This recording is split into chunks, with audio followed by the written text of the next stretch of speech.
about it. Don't worry about it, sweetheart. Don't worry about it, sweetheart. Don't worry about it. Don't worry about it, sweetheart. Don't worry about it, sweetheart. Yo, shouts out to that little you. But no, I'm not going to lie to you. There's a lot to worry about in March still. So let's get straight into it on the Kayode KoDCast Podcast.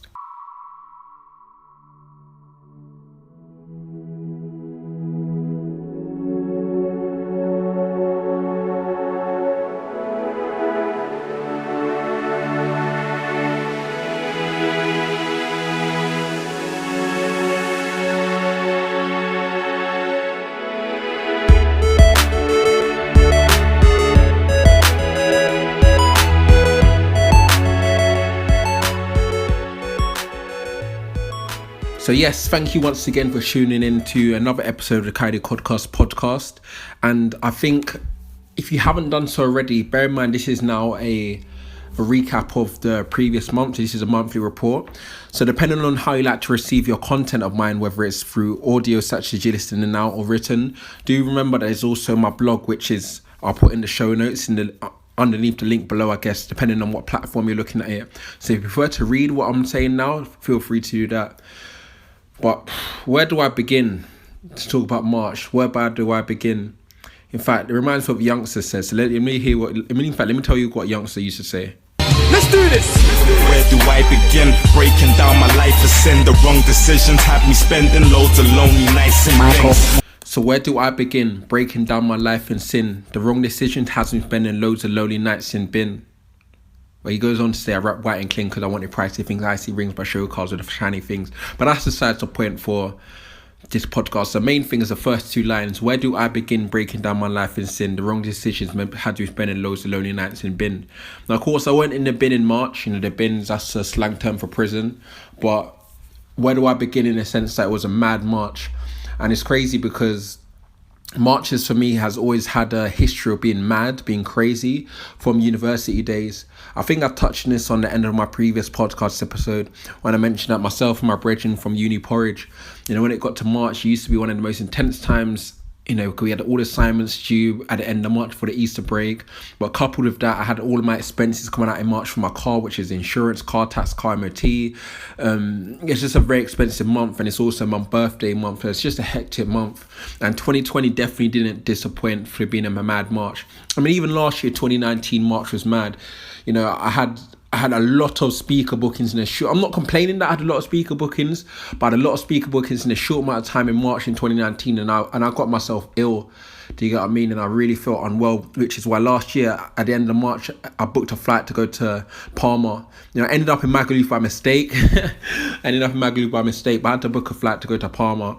I didn't do that this year, of course, with the coronavirus lockdown, but I really could have done with a holiday in April again after my March. So why was the March so crazy? I mean, first thing first, it started whereby, if you remember in my previous episode, I mentioned that I was arranging an event for the alumni from my university called Old Boys Events. And it was actually nothing but stress and heartache. In fact, talking about nothing but stress and heartache, this is what Gigs had to say about it. Nothing but stress and heartache, and I think how much more can my heart take. So nothing but stress and heartache, and I think how much more can my heart take. When Kayode, Tiny and TB got locked up, I swear I felt my heart break. Obviously, you dismiss the latter part, but this beginning part is what I'm talking about. Nothing but stress and heartache. Because literally, the event for the Old Boys was on the 6th and 7th of March. Obviously, March started on March 1st. That week, oh my God. I could barely sleep. I mean, I did sleep. I didn't really eat. I didn't go gym. It was stress. It was nothing but stress and heartache, word to Gigs. You know, if you remember how this whole event came about is that, you know, the university I went to shut down last summer. We had a tradition going on for decades at my university where the first weekend of March was a massive event where the Old Boys come back, being the alumni. It's called Old Boys. Maybe in 2020, if it started in 2020, we wouldn't be allowed to call it Old Boys. You know, the whole, you know, gender discrimination. Oh, why not old boys? Or why women? Why old boys? Why not old women? You know, but it's called Old Boys. And so this year would have been the first time it ever happened. So I took it upon myself at the end of January, beginning of February. I put it out there to the masses saying, yo, let's just still have an Old Boys. They got massive response, you know, pre-sold the event. Got 250 people coming and saying ASAP. Lo and behold, from that 250 people, it's embarrassing to say, a fraction of those people came. It was embarrassing. In fact, I'll just be open and transparent. On a Friday, about 4 people came. On a Saturday, about 50 people came from the 250 people who said they were going to be coming initially. Now, and why is that? And it reminds me of the story of Caesar. Caesar, he was the emperor. I don't know what title they called it in Rome or in Italy at the time. Is it Italy? Yeah, very embarrassing if I don't know my geography. But I don't know what title it came. He was obviously ruling Rome or wherever he was, and there was a coup, so people trying to overthrow him, and it was people, it's like his cabinet. Do you know what I mean? It's his loyal people, the people in his team essentially, and they were plotting against him, plotting and scheming, ducking and weaving. I swear that's another bar. But anyway, so they were plotting and scheming against Caesar. 60 people said they'll stab him.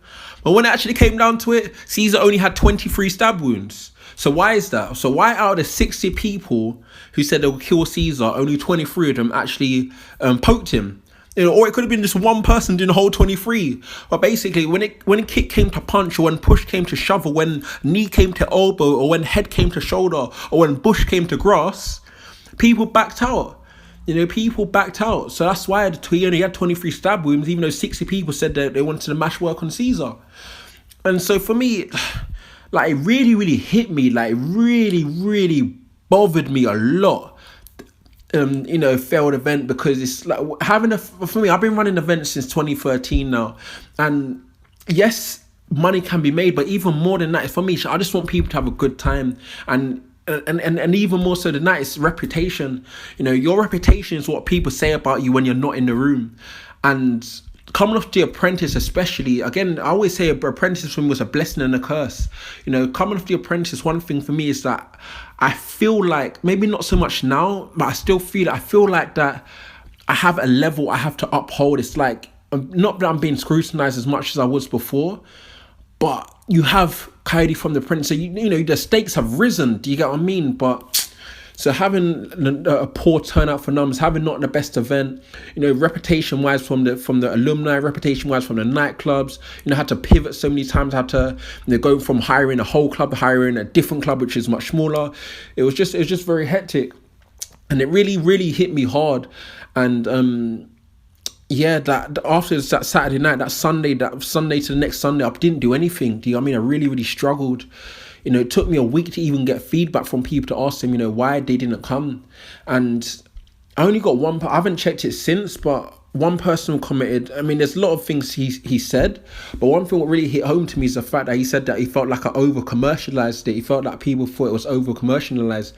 In fact, he didn't use that terminology. He said it was too businessy.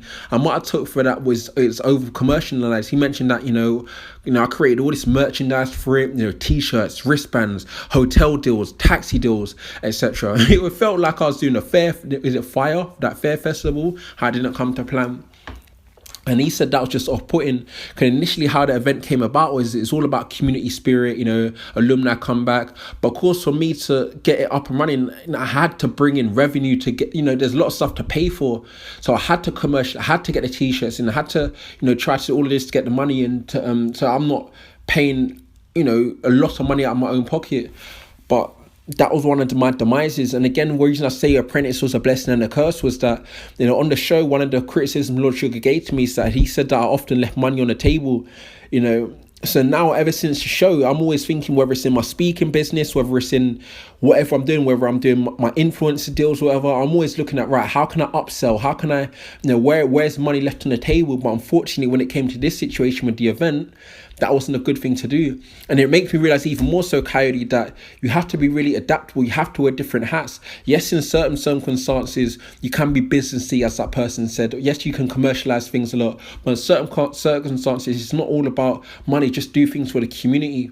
And again, it just made me reiterate to myself is that, right, ever since I started my business journey in 2013, maybe the reason I haven't been so happy is because I've just been thinking about the dollar signs. Do you get what I mean? It's like me running events for 7 years. It's like, do I really love events that much, or is it primarily for the money? I reached out to, on my social medias, I said I'm going to be recording this podcast episode, And if anyone's got any questions, I'm going to touch them at the end, which I will do. But one of them is more relevant now. One of the people he mentioned on LinkedIn, his comment was, what am I going to be doing now to turn my brand's attention in terms of my next form of business? Am I going to acquire one? Am I going to start one? Am I going to help one? To be honest, scrap all of that. I mean, literally scrap that. I'm not even necessarily interested business-wise right now. I literally just want to be happy, because my journey in business, yes, I've reached relative success, getting top 10 of the top 100, the top 10 of the most 100 most powerful young entrepreneurs in the world. Yes, having success going on your apprentice, getting put on the front of the Southeast Biggest magazine. But if I'm honest with myself, I haven't really truthfully been happy, which is why I often say that my happiest time was when I was at university, not since I graduated. And when I graduated, that's when I started business. And since March, I've shouts out to my girl Amber, man. Amber, she's literally, in that week, like I said, when I was feeling really low about the event, I reached out to Amber again. Amber, just tell you a little bit about Amber. I met Amber in 2017. We even went to Italy together. I mean, like we clicked. Went Italy together. We really, really got on well. And I didn't really speak to her since. I think 2018 when I was on the show, I think she phoned me about coming into her school or whatever. But we didn't really talk. But for some reason, in that low period I was feeling in March, I said to myself, I need to phone Amber, man. I didn't know she would be in the same number, but I phoned Amber. And yeah, she just really, really helped me out. And I went to her mindful class on the Wednesday, the 11th of March. And she really, some of the things she told me, which I tell you now, we spoke for like 2 hours or something like that on the phone. It was crazy. She's helped me to realize, happiness comes from within. I often thought about, you always hear that debate, can money buy happiness? And I've always been on the side of the fence and say, yes, it can. Money will buy you happiness. If you get bored of one thing, buy another. You often hear the quote that I'd rather be upset or crying in a Bugatti than when crying on a bicycle. Money buying happiness. But again, it really doesn't. It really, really doesn't.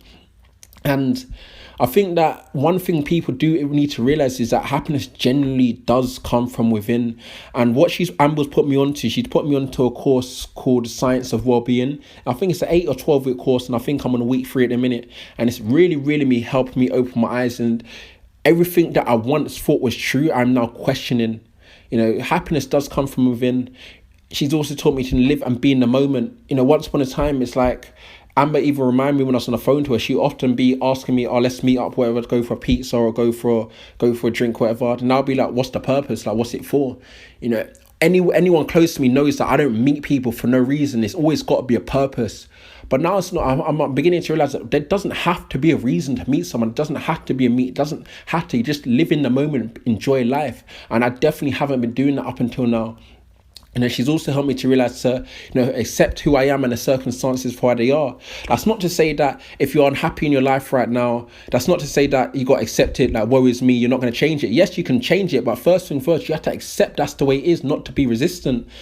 And like, for example, it took me months to accept that I got fired off The Apprentice. It took me months. And of course, it didn't help when people messaged me saying, yeah, Kayode, you should have won. That doesn't help with the acceptance. But it took me many, many, many months. I don't even know if I'm fully accepted it now. I'm maybe 98%. But easily for the first 9 months or the first 6 months, I didn't accept it whatsoever. So yeah, that's another thing she taught me to do, man. So although March started horrible for me, I didn't go gym. That's how stressful it was. The beginning, I felt sorry for myself, but then towards the end of March, speaking to people at Amber, also spent a long time speaking to my friend Lewis on the phone for like 3 hours. It definitely did begin to pick up. Then, of course, coronavirus happened really from the beginning to the end of March. Everything got locked down, and people often ask me, how you cope with Corona. To be honest, perfectly fine. Do you know what I mean? Perfectly fine. And the reason I say that is, my mum and dad will call me like, Kayode, I'm like, mum or dad, listen, my lifestyle has not changed from the coronavirus in the sense that it's sad, but it's true. My life has been self-isolating anyway. I work at home, I live at home, I spend 90% of my time at home. Unless I leave my house to go to the gym, I probably won't see another human being. Do you know what I mean? My life has been self-isolation. My life has been quarantined anyway. I often joke about the fact that sometimes I go a whole day without speaking to another human being. Do you know what I mean? Can I live alone? Sometimes I go a day without speaking to another human being. So I often make the joke whereby I walk down the road and say to someone, "Hey, dickhead." And they'll be like to me, "Well, you talking to me?" I'm like, "Yeah, I am. How are you? I'm Kayode. Nice to meet you." Just to get that human conversation, because unless I have a phone call that day, I might go a day without speaking to another human being. So the self-isolation is not affecting me as such, because my life has been, made me realize my life has been self-isolated. But what it has made me realize is that I don't think I want to continue the way I have been. You know, I was desperate when I've only ever had one full-time job, and that wasn't really a proper full-time job. It was when I was vice president and governor of the university where I was attending. And I remember when I was working in the office there, I remember, man, I badly want to work from home. Yeah, I've been working from home for a number of years now, but it's lonely. Do you get what I mean? It's very, very, very lonely. And me seeing people who are on self-isolation, it's like my friend Junior works for the BBC. He was like, yeah, they get to work from home now. He's excited for it. I'm like, bro, I'd rather be doing the opposite to you. I'd rather work in an office again and be around people, because I don't have that. And I realize I'm very, very much a social person. I feel like I've been on lockdown for years. That's what I'm trying to say, man. I've been on lockdown for years. So although the coronavirus self-isolation hasn't affected me personally, of course it's affected me in terms of business. You know, I had a very big contract cancelled. I think unjustly, I don't think it should have been cancelled, because it's something that which is going to be happening in the future anyway. So I feel like they kind of done me dirty there. But apart from really that, the whole self-isolation thing hasn't really affected me. In fact, other than my birthday, actually, so my birthday is 27th of March. I had big plans, you know, to go to London. You know, I had link-ups planned in London, essentially. But now that, obviously the virus happened, couldn't get the train back, so I've been in Cheshire since. So I blew out the candles over FaceTime. It was quite lonely initially on my birthday, but then, you know, I had different phone calls throughout the day. I had a nice sort of like 4-way video call. You thought I was just going to say I had a 4-way, innit? You wish. No, I'm joking. I had a 4-way call with some of my Magaluf people. I met a new girl as well, actually. And yeah, so it wasn't too bad, essentially, with the coronavirus. So coronavirus isn't necessarily affecting me that much, because nothing's really changed. Could I work from home anyway? But it is affecting me, obviously, no new business really coming in. So I have to make a new decision what I'm going to do. In fact, I'm touching my head now, actually. Another thing coronavirus is affecting me is that one of my biggest L's of 2020 so far is that I didn't get a haircut before the lockdown. And my hair is mad long. It's crazy right now. My hair's mad long. And the girl that I'm not semi-seeing, the girl I'm kind of, I don't know. I was speaking to her just now. It's difficult to put how to describe it, but she was saying, she'll cut it for me. But I'll be like, no, the only reason I'm going to let you cut my hair if you let me go bald. Cause I like being bald. I like to feel my cranium. Do you get what I mean? It's good to feel the cranium, but so I don't know when I'm next going to get a haircut. So that's all wild. And in fact, I've still got the same, I don't know if you've been following the story of my washing machine, but obviously I got bumped from my washing machine in December, got ripped off. Still there, I'm still struggling to move it. You know, I've been going on Facebook Marketplace trying to move it, and it's looking like I'm going to be struggling to move it even more so now that with coronavirus. I really don't want people in my house to come and collect it. So it looks like I've still got 2 washing machines in my yard for the good foreseeable future. So yeah, that's really kind of summarizes the March in terms of the negatives. But there, of course, there is a every cloud has a silver lining, as they say, or whatever quote you use for your optimism or positive thoughts. So there were some good things. You know, I did start a new gym routine before the gym locked off. And my previous gym routine, I really did not like it. It's very, very powerful. It's very, very intense. Like I could feel the gains, but it was like 2.5, 3 hour sessions. Do you get what I mean? And where I go gym 9, 10 o'clock, 11 o'clock at night, fam, I will be in the gym till like after midnight, 1 a.m. Imagine I'm on a bench press and I need someone to spot me and it falls on my chest or falls on my neck. That means no one's coming to save me until the next morning when someone, maybe one of the members of staff comes in. It's peak. I mean, it's scary sometimes. So I really had to switch up my gym routine. It's 24-hour gym, but what I do now is I go early in the morning. I did go early in the morning, and I started a new routine, which is like takes only an hour to hour and a half. You know, just blitzing it out, just raw blitz. So that was good, but obviously the gym locked down. Because of the lockdown. I also wrote 6,000 words. I think I wrote about 6,000 words of my book. But then I really don't know if I want to do it anymore. I'll be real with you. I don't really think people care. I don't think people care about me as much anymore. You know, like, you know, I can only go off metrics. It's like I don't get as much. You know, I went from since January, I've probably lost about 700 followers on Instagram, for example. People just don't really care for me anymore. So I don't think I'm going to put as much effort into writing a book. I don't think people care. I could be wrong, but I think I'm going to put that on pause for now because I don't feel that's where my best effort should be. I did start up a new speakerpreneur course by Elaine Powell. Shouts out to Elaine. She arranged a summit, so 20 interviews with 20 speakers around the world. That's been really good. It's helped me really get my speaking mojo back. I fell off with speaking. I really stopped liking it. It's not even that I fell off with speaking. I don't like the self-employed business model. People take advantage of you far too much. It's just that's a whole separate episode in terms of when you're setting up a business. How do you want to set up? You want to set up as self-employed? You want to set up as a limited company? You want to just be a freelancer? However, but I fell off of liking the speaking because of the business model. I always often say that my favorite time of speaking was when I used to do it for free, not getting paid, because it's just fun. But the whole business of speaking, I just don't like it. It's not my forte. It's just not what I like. And people just taking advantage of you. It's like, inquiry after inquiry. It's just something that I didn't really enjoy.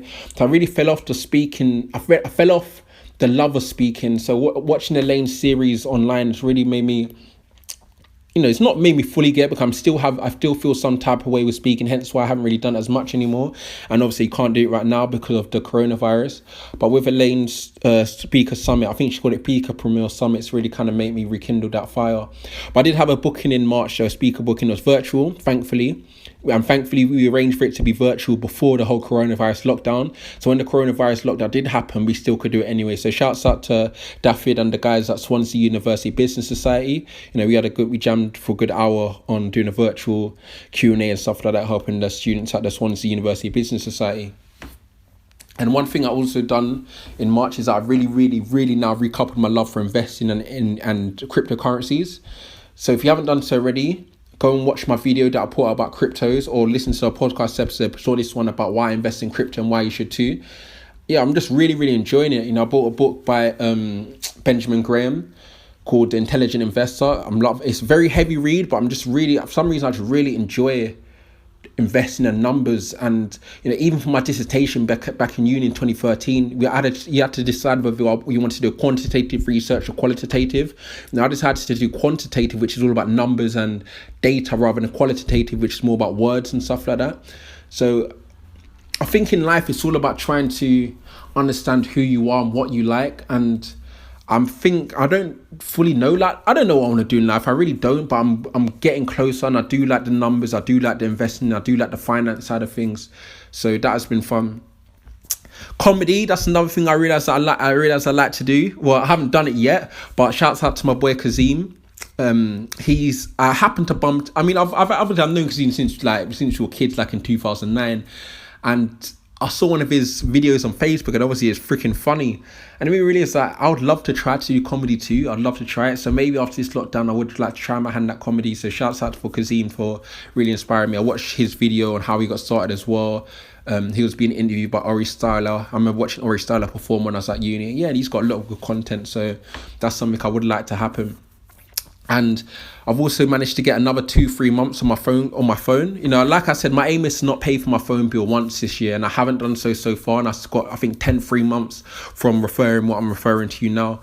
So yeah, if you're looking for a new SIM only deal, again, this company is literally got I'm not only saying that because I'm promoting it, and they're not paying me to promote it either. This is just literally me referring it to get a free month. It generally is the best deals out there. So again, I'm gonna put this in the show notes as well. So check out the deals, because I'm not gonna recommend it if I don't really recommend it. And I don't understand why people pay, unless you've got the disposable income to pay 30, 40, 50, 60 pound a month, unless you've got disposable income, I don't understand why you do it. There's no need. You know what I mean? These deals are like £8, £6, £10, £15, £20 tops. You know what I mean? You really, have a look and check out the deals. So yeah, that's what it's been like for March, man. That's what it's been like for March. So now moving on in terms of April. So we're in April now. It's been a week into April at the time of recording this. So 7th of April. In the blog, like I mentioned, I just think for April, I just need to get I don't want to swear, but just get a effing job, man. Because I think my main priority is just happiness. It's just happiness. And like I said, if I've been honest with myself, over the last 7 years of business, I haven't been happy. I haven't been happy. a big part of me was that I really wanted to be self-employed. But is it worth being self-employed over your happiness? Or is it better to take away the stress of money just to have a job and then just build something on the side? And that's what I'm kind of thinking about now. Is it better to do a job that you would enjoy rather than building a business that you're not? So I think maybe for April, just to get a freaking job, man. I mean, even with this whole coronavirus, a lot of people, like, I don't know if you watched my furlough video when I realised about furlough. Like, I don't get anything. I mean, I don't get anything. And at least people with their employment do get at least 80%, or some people getting 100%. So I think for me, if I'm honest with myself, I think I need to take a hiatus in my life, maybe get employment if I need to really figure out my angle. Because speaking, I haven't really been enjoying it because of the whole business model and the whole people just messing you around. It just hasn't been worth it. And one thing you need to realize is that, and if you are self-employed, if you are owning your own business, or self-employed particularly, that if you want to pay yourself as self-employed, let's just say in your day job you get £1,500 or 2k a month for your day job a month. If you're self-employed, you need to be bringing in double that. You have to be bringing double that. So for you to pay yourself that £1,500 a month, you need to bring in at least 3k in a month. Why? Because you need to pay yourself that 15k a month, but you also need to pay your taxes, and you also need to pay for your marketing. So you need to always bring in double than what you're getting in your day job. So if you have a day job right now and you think about going self-employed, bear in mind that my formula, my ratio is that you have to be bringing in at least double what you'll be bringing in from your self-employment. Then in your employment, because yes, you need to still have your income from before to pay for your bills, but you also need to bring a lot more now to run the business. You get what I mean? To do your marketing, to pay the taxes and whatever expenses you have to pay. So for my April, I think just the main thing is to try to, maybe just have to get a job, man, because it hurts me to do it because I've never really had a proper full-time job. But taking ego aside, because a lot of entrepreneurs are like, no, man, I can never work for anyone else. But bro, if you're working for yourself over your happiness, and you're better off just going to get a job, man, because your happiness is the most important thing. Don't let anyone fool you. And if you're not happy with what you're doing, then you have to change it.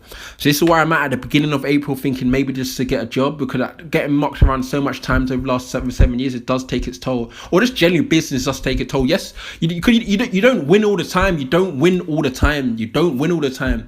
You do take losses, and there's only so much losses you can take where it's like, you know what, I'm not enjoying this as much as I thought.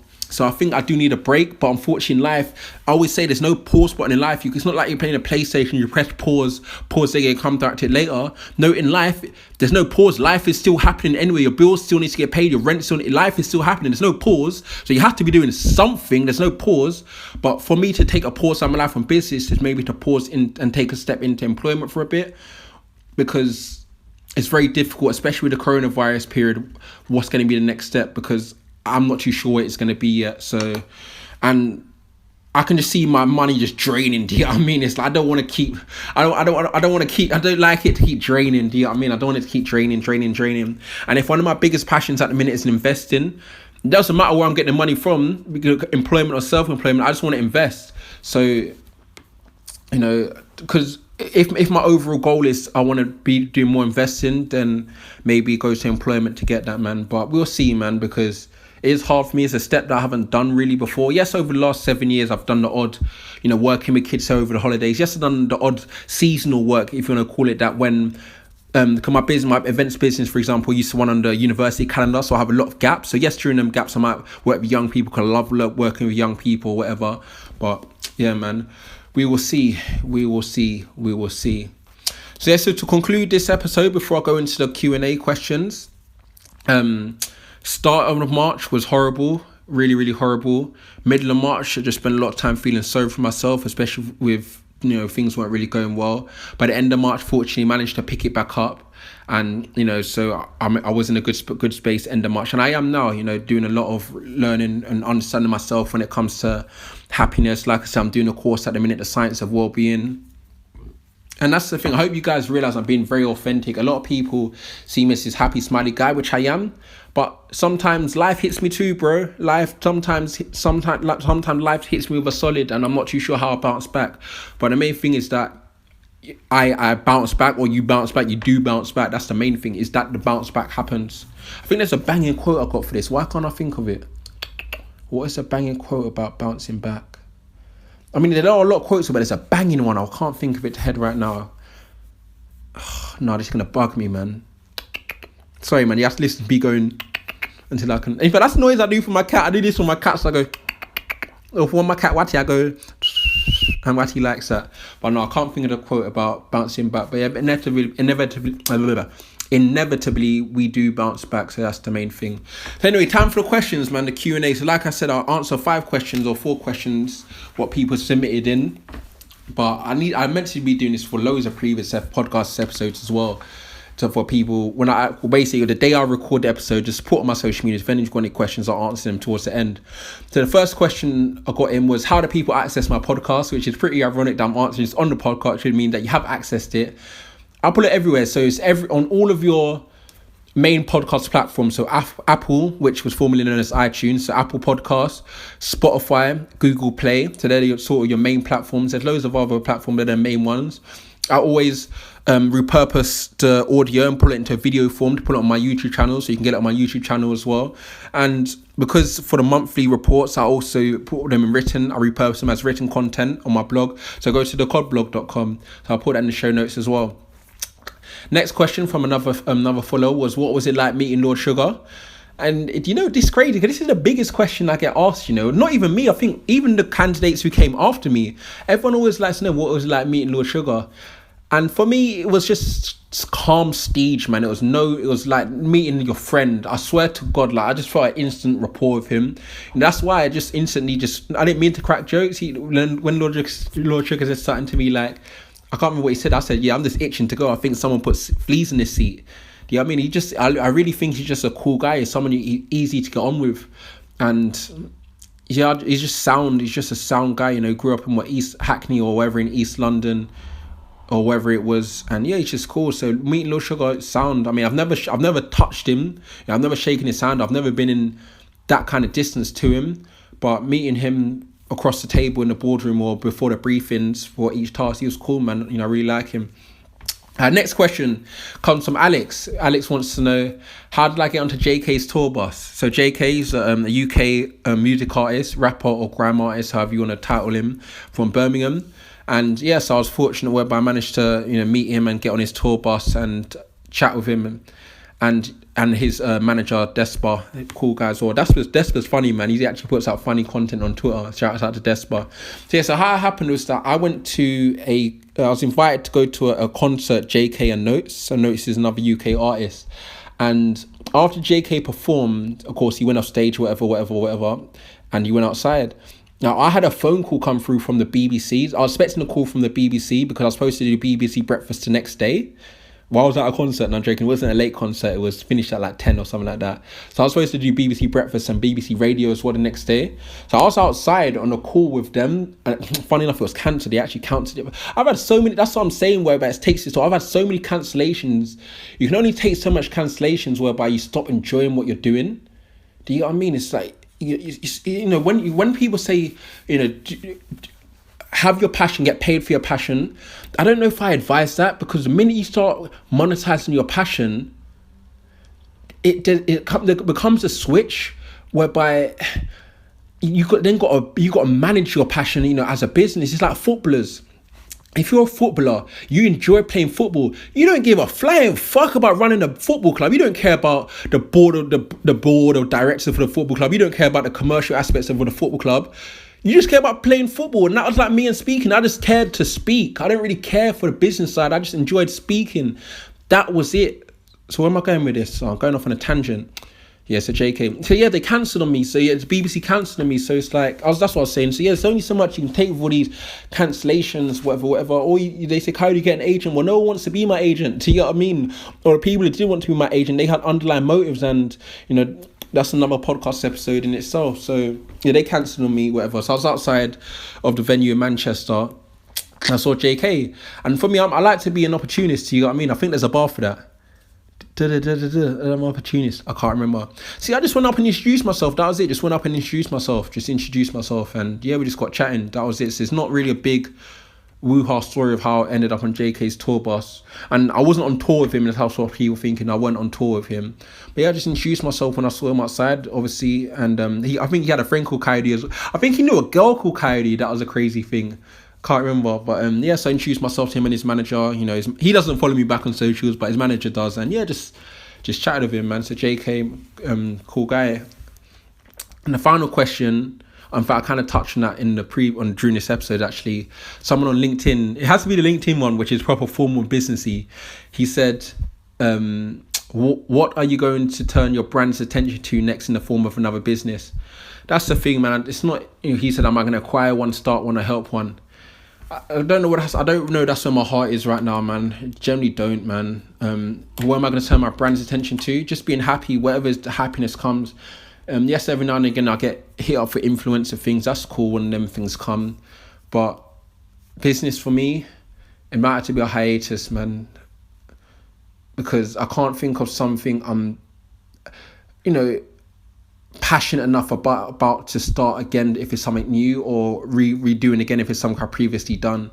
And like I say to new people who are new to business, who want to start, I always say, I have to now taste my own medicine, take my own advice. I always say to them, have your job or keep your day, if you can, unless your business requires you to be completely hands-on, then fair enough. But if you can, keep a day job so you have some income coming in, and then use your business income to reinvest. So start out, the way I say to people to start business is start with a job. Just start with a job. And then once you can at least bring in double or triple or whatever it is a month, or some people say bring in at least, unless you can got 6 months worth of savings or a year's worth of savings, then start the business, then do that. But I think for me, I don't know where my attention is going to be, where he says my brand's attention. I think it's just focusing on myself. I think just trying to be happy, man. Happiness, that's the main thing right now. That is the main thing.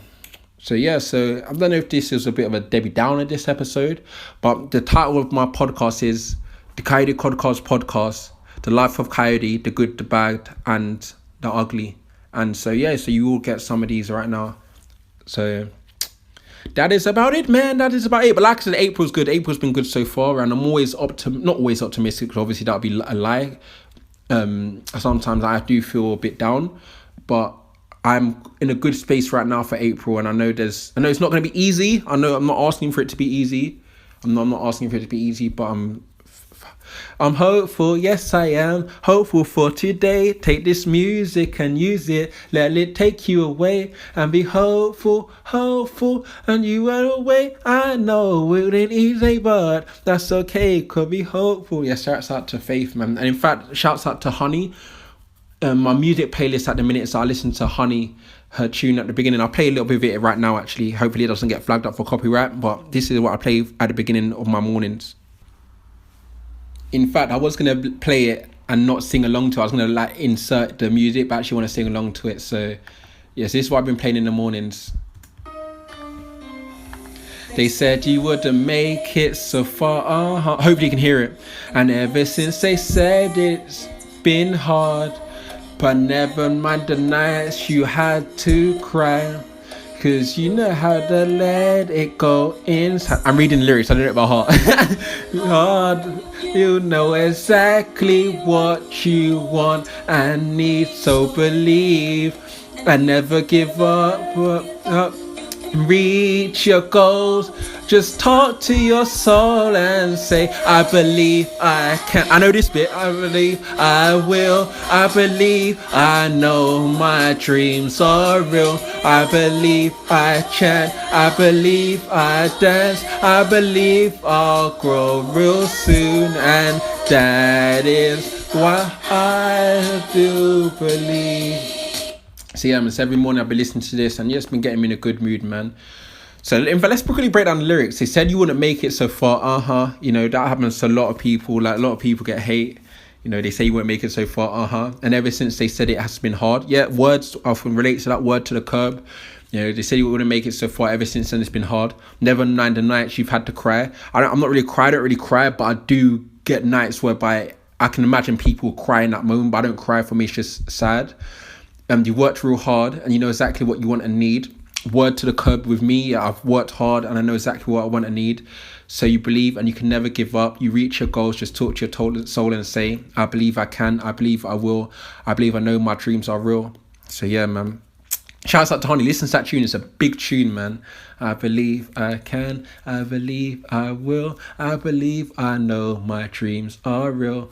Word to the curb. So yeah, so that's it, man. So thank you for listening to another episode of Kayode KoDCast Podcast Volume 2. It's not even Volume 2, but for my March revision or revisiting, or what can I say instead of revisiting? Revisiting? Can I say that? Recapping? Reporting? I don't know. But thank you for listening to another episode. I hope you enjoyed it. Please again leave a comment or give me a review as well. And with that said, I know it's a difficult time for you probably listening, especially with the coronavirus, so I'll send you my love and wishes. I hope that you and your family are well, and just like what they said in the Honey tune, that you believe and you never give up. Just reach your goals, just talk to your soul and say, I believe I can, I believe I will. So again, thank you for listening, and catch you all on the rebound.